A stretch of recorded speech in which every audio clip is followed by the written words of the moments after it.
চট্টগ্রামে আকস্মিক বন্যা ও প্রাকৃতিক দুর্যোগ মোকাবেলায় প্রধানমন্ত্রী তারেক রহমান 10টি বিশেষ পদক্ষেপ নিয়েছেন। দেশজুড়ে টানা ভারী বর্ষণ ও আকস্মিক বন্যায় ক্ষতিগ্রস্ত মানুষের পাশে দাঁড়াতে প্রশাসন ও দলীয় নেতাকর্মীদের জরুরি নির্দেশ দিয়েছেন প্রধানমন্ত্রী তারেক রহমান। একই সঙ্গে বন্যা কবলিত বিশেষ করে চট্টগ্রাম অঞ্চলের পরিস্থিতি মোকাবেলায় সরকারের পক্ষ থেকে 10টি সুনির্দিষ্ট উদ্যোগ ও নির্দেশনা নেওয়া হয়েছে।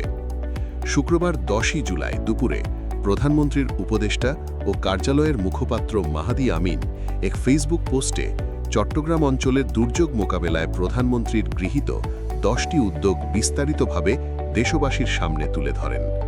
প্রধানমন্ত্রীর নির্দেশিত 10টি প্রধান উদ্যোগ হল: প্রধানমন্ত্রী নিজে সার্বক্ষণিকভাবে দুর্যোগ কবলিত এলাকার খোঁজখবর নিচ্ছেন এবং মনিটরিং করাচ্ছেন।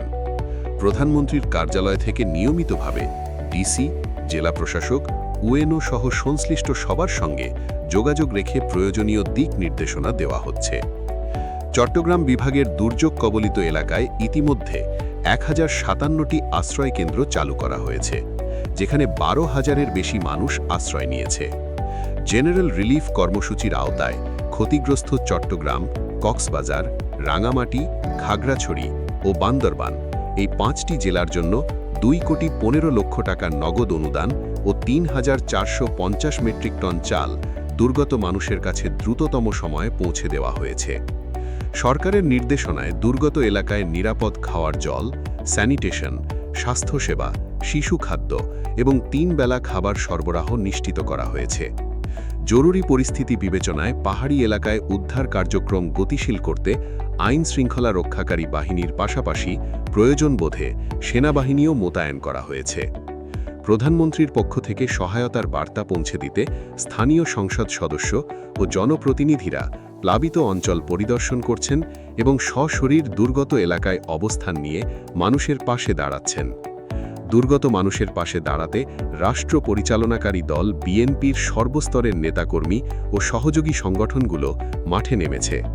একই সঙ্গে সরকারের প্রশাসন, বিভিন্ন মন্ত্রণালয়, আইন শৃঙ্খলা রক্ষাকারী বাহিনী, সেনাবাহিনী ও কোস্ট গার্ড মাঠ পর্যায় থেকে কেন্দ্র পর্যন্ত একযোগে কাজ করছে। ভারী বর্ষণ ও বন্যা ও ভূমিধস পরিস্থিতির কারণে দুর্গত এলাকার চলমান এইচএসসি ও সমমানের পরীক্ষা স্থগিত করা হয়েছে। এই দুর্যোগে হতাহত ব্যক্তিদের পরিবারের সদস্যদের সমবেদনা জানাতে ও প্রয়োজনীয় সহায়তা নিশ্চিত করতে স্থানীয় প্রশাসনের অফিসাররা নেতাকর্মীদের সঙ্গে নিয়ে ক্ষতিগ্রস্ত পরিবারের বাড়ি পরিদর্শন করছেন। টানা ভারী বর্ষণে তলিয়ে যাওয়া চট্টগ্রাম দোহাজারী রেলপথের জলাবদ্ধতার ঝুঁকি কমাতে সেটি 5 ফুট উঁচু করার পরিকল্পনা নেওয়া হয়েছে।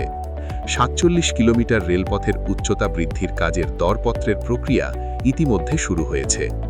পাহাড়ি ধসের ঝুঁকিতে থাকা বাসিন্দাদের জন্য নিরাপদ স্থানে স্থায়ী আবাসনের ব্যবস্থা করবে সরকার।